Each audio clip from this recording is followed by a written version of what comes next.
Johan, kamu ini kerja terus tiap hari. Kayaknya nggak ada istirahatnya, padahal ini hari Minggu loh. Seharusnya kamu itu santai di rumah, menikmati waktu sama keluarga. Kamu tahu kan, gak semua hal di kantor itu harus kamu urusin sendiri. Sesekali libur juga gak akan bikin perusahaan bangkrut kan? Bu, aku itu ngerti ibu khawatir, tapi ini udah tanggung jawab aku. Aku gak bisa meninggalkan perusahaan begitu aja. Semua keputusan ada di tanganku, Bu. Dan aku harus pastikan semua berjalan dengan lancar. Kalau aku terlalu santai, siapa yang bakal mengurusi perusahaan, Bu? Aku gak mau ambil resiko, Bu. Aku harus mati-matian membuat perusahaan tetap terus di depan. Johan, dengar ya kamu ini. Kerja udah kayak robot, tahu nggak kamu itu? Meskipun kamu itu memiliki tanggung jawab besar di perusahaan, tapi kamu itu juga harus santai, Johan. Hidup gak melulu cuma soal kerja dan cari uang. Lihat umur kamu itu sekarang. Udah cukup tua buat mikir masa depan yang lebih penting, yaitu keluarga. Kami ini udah tua dan ayah cuma pengen lihat kami itu nikah sebelum kami pergi. Ayah, aku itu ngerti apa yang ayah sama ibu inginkan. Aku juga pengen bahagiain kalian, tapi masalahnya aku tuh gak punya waktu buat cari pasangan. Aku sibuk dan aku itu gak punya pengalaman soal itu. Kalau aku cari cewek, aku bahkan gak tahu harus mulai dari mana. Neko juga ndak punya waktu buat nunggu cucu satu-satunya dinikahi. Johan, kamu udah bikin nenek malu sama tetangga. Mereka udah tanya-tanya terus, kapan kamu mau nikah? Kapan kamu mau nikah? Anak orang lain udah punya keluarga, punya anak. Kamu malah sibuk dengan kerjaan kayak yang nggak pernah habis-habisnya. Tapi Nek, Johan itu kan... Kamu itu kayak orang mati, Johan. Kayak orang yang nggak punya kehidupan. Nenek benar-benar malu dengan pola pikir kamu itu. Yang masih bocah ini, harusnya kamu itu sadar dong. Kamu udah tua, udah umur 35. Apalagi yang mau kamu cari? Itu yang seharusnya kamu pikirkan, Johan. Bukan kerja-kerja keras terus sampai kamu mati. Kalau kamu masih mengikuti pekerjaan terus, mau sampai kamu tua juga, kerjaan itu tidak akan pernah habisnya. Nenek, jangan gitu dong. Aku ini beneran sibuk, bukannya aku itu gak mau nikah. Tapi aku itu belum nemu orang yang tepat aja. Nenek kan tahu sendiri, aku itu gak bisa sembarangan milih pasangan cuma buat memenuhi harapan orang lain. Gak ada alasan. Minggu depan kamu harus bawa cewek ke rumah ini ya. Kalau enggak, aku yang bakal cariin jodoh buat kamu. Dan percaya sama nenek, kalau aku itu udah turun tangan, kamu gak bakal bisa nolak. Dengar apa kata nenek, ibu sama ayah juga pengen banget kamu itu punya keluarga sendiri.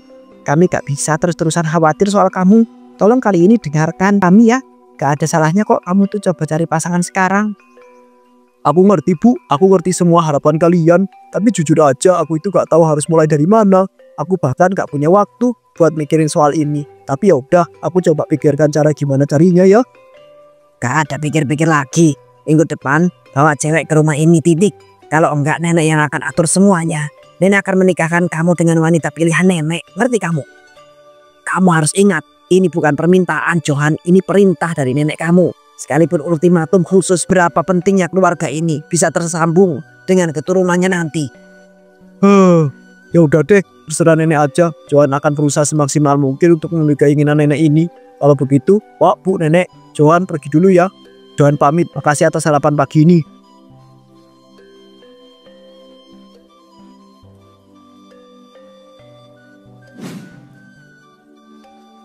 Bos, ininya ada kopi buat nambah semangat. Tapi kok muka bos tadi kayak habis kalah taruhan sih? Ada masalah apa? Cerita dong, siapa tahu aku bisa bantu. Jangan dipendam sendiri aja, nanti tambah stres.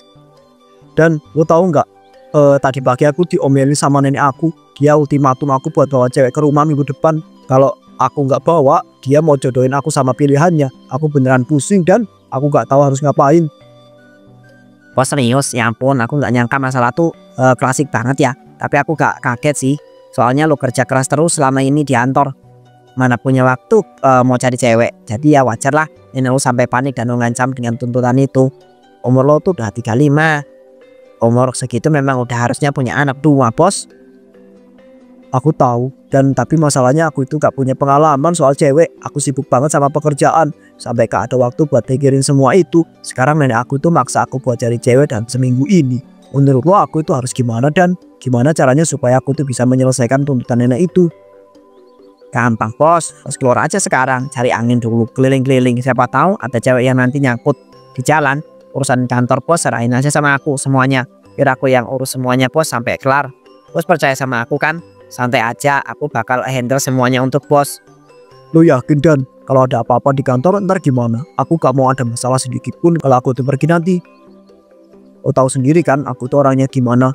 Aku paling gak suka ngelihat kerjaan yang berantakan. Percaya aja bos, aku udah lama kerja sama bos kan. Gimana bos itu maunya? Sekarang yang penting bos itu keluar cari cewek. Gak bakal ada yang berubah kalau bos itu cuma diem di sini aja. Aku yakin kok, bisa kok. Johan setuju. Dia kemudian mengambil kunci mobilnya dan keluar dari kantor. Wajahnya masih terlihat bingung, tapi ada sedikit harapan di matanya.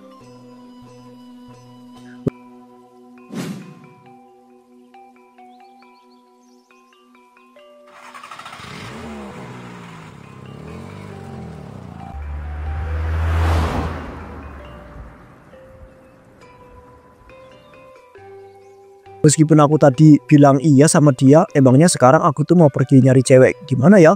Aku sama sekali gak tahu apa yang harus dilakukan saat ini. Aduh gimana ini? Nek Alpa bener-bener serius banget kemarin. Kalau aku tuh gak bawa cewek ke rumah seminggu ini, dia pasti bakal menjodohkan aku sama wanita yang gak tahu, yang gak aku kenal deh.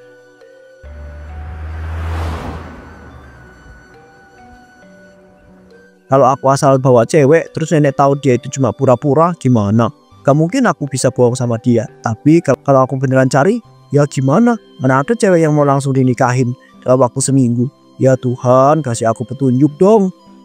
Johan melamun sambil terus menyetir, pandangannya tidak fokus. Tiba-tiba ia melihat sesuatu di depan mobilnya, tapi terlambat untuk mengerem.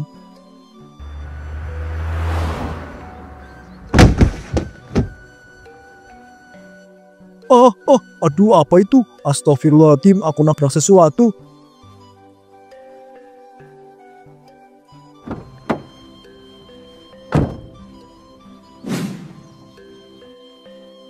Ya ampun mbak, kamu gak apa-apa. Aku gak lihat kamu tadi. Beneran deh, aduh ini semua salah aku. Maaf ya mbak, maaf, aku gak sengaja. Iya mas, gak apa-apa kok. Aku gak apa-apa mas. Cuma luka kecil dan sedikit tulisan aja. Tapi dagangan kue-kuenya. Oh ini mbak, saya ada sedikit uang buat mbak. Mohon diterima ya mbak, uang ini sebagai permohonan maaf. Aduh, banyak banget. Gak usah mas, gak usah. Harga kue ini cuma 200.000. Saya nggak bisa terima uang sebanyak itu. Saya nggak akan bisa nerima uang sebanyak ini. Masnya ambil aja ya uang ini. Kalau mas mau ganti cukup 200.000 aja mas. Semua kue-kuenya. Masya Allah, udah cantik, baik, jujur lagi. Entah kenapa aku bener-bener kagum dengan wanita seperti dia. Mbak, maaf, udah ada pasangan belum? Udah punya suami atau pacar belum? Belum mas, saya masih jomblo. Yaudah kalau gitu, ayo nikah sama aku mbak. Sekarang juga. Mas yang bener aja nih mas. Mas serius mau nikah sama saya? Tapi kan kita kan belum kenal satu sama lain. Kalau mas bener-bener serius sama saya, gimana kalau kita taruh dulu mas? Gak usah mbak, gak perlu. Saya udah jatuh cinta sama mbak. Saya bener-bener kagum sama mbak. Saya juga udah gak ada waktu lagi mbak. Saya udah yakin kalau mbak itu pasti jodoh yang terbaik buat saya. Ayo duduk dulu mbak. Saya akan ceritakan semuanya sama mbak. Johan pun kemudian mulai menceritakan masalah yang dialaminya kepada Ratih. Dia terus berusaha meyakinkan Ratih hingga pada akhirnya Ratih pun penasaran dan dikenalkan kepada sang nenek. Tapi sang nenek sangat tidak menyukai Ratih. Dengan latar belakang orang yang miskin, nenek merasa jika hidup mereka tidak setara dan hanya akan menjadi bahan omongan. Tapi Johan tak peduli dan melakukan pernikahan tanpa restu dari sang nenek.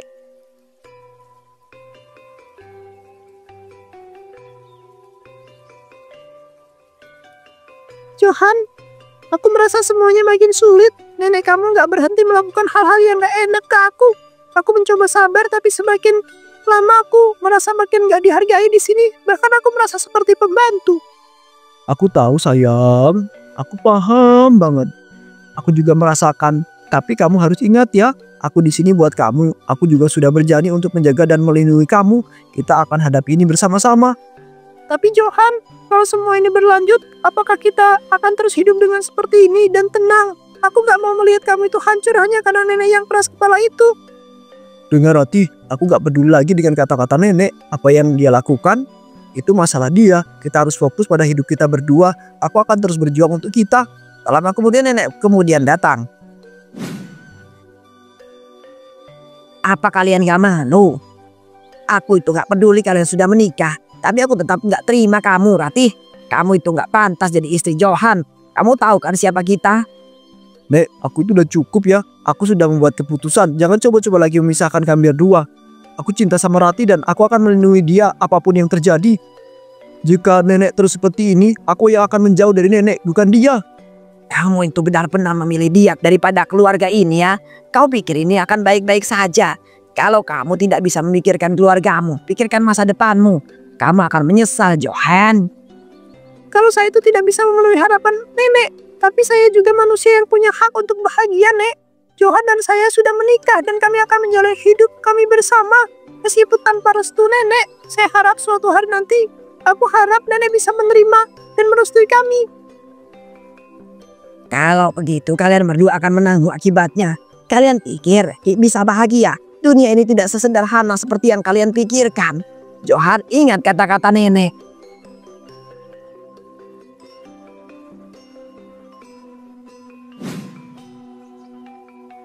Ratih, kamu itu bisa masak nggak sih sebenarnya? Udah tahu tinggal sama orang kaya, tapi kenapa kamu malah masak sop kayak begini? Sop itu makanan orang miskin, tahu nggak? Bisa-bisanya kamu menyuguhkan kami makanan kamu seperti ini. Kalau kamu itu nggak bisa masak makanan mewah, lebih baik kamu pisah aja dari Johan. Johan bisa mati kena infeksi kalau makan makanan kotor kayak gini.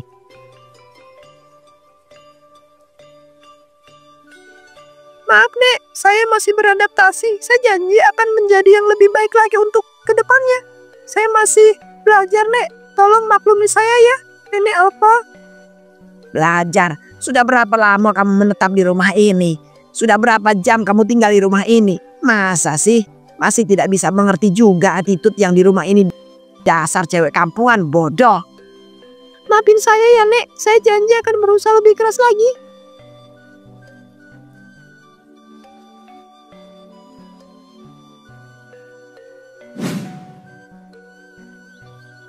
Ratih, kamu tahu nggak? Ini baju Johan sudah kotor. Udah tahu kenapa nggak segera kamu cuci? Hah? Kenapa kerjaanmu itu nggak ada yang becus sama sekali? Satu pun nggak ada yang bisa kamu selesaikan dengan rapi dan juga benar. Kamu benar-benar ya Ratih. Ayo cepat, cuci baju ini sekarang. Sejak saat itu nenek selalu memberikan tugas dan sesuatu yang membuat Ratih cerai dari Johan. Tapi Ratih masih tetap kekeh dan bertahan dengan cobaan tersebut. Keesokan harinya, Sayang, kamu kenapa? Kok kelihatan capek banget? Ada yang bikin kamu nggak nyaman ya? Nggak apa-apa kok, Mas. Hanya saja aku merasa tidak dihargai sama sekali sama nenek. Setiap hari ada aja sesuatu yang salah menurutnya. Aku capek, aku lelah, tapi aku tetap sabar. Karena aku tahu dia itu keluarga kamu. Berarti kamu itu gak perlu terus-terusan sabar seperti itu. Kalau itu malah bikin kamu tersiksa. Aku tahu nenek itu memang keras, tapi kamu itu juga berhak bahagia. Kalau ada apa-apa bilang aja sama aku ya Ratih. Aku akan selalu ada di sini untuk melindungi kamu. Iya Mas, makasih. Kadang aku merasa seperti nggak bisa menangkan hati nenek. Semua yang aku lakukan selalu salah di matanya. Dan aku itu nggak tahu harus bagaimana lagi. Aku cuma ingin diterima, Johan.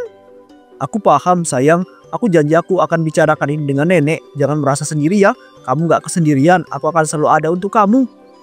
Terima kasih ya Mas. Aku cuma nggak mau bikin kamu itu bingung dengan semua ini. Tapi aku juga nggak mau membenci nenek. Di balik pintu ternyata nenek mendengar semua percakapan itu. Kurang ajar. Bukannya menyerah dan pergi dari rumah ini, dia malah asik-asikan mencari perhatian Johan. Kamu benar-benar bikin muak ya Ratih.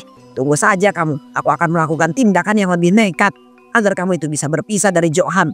Kamu cuma orang miskin biasa. Kamu nggak cocok untuk tinggal dan menghirup udara yang sama dari kami. Tunggu saja kamu Ratih. Hidup kamu akan segera habis di tanganku.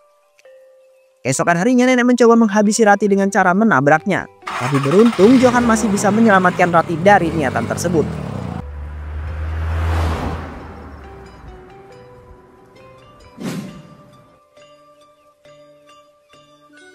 Nenek yang tak menduga jika Ratih bisa selamat, kehilangan fokusnya dan tewas dengan kondisi mobil terbakar setelah menabrak bangunan.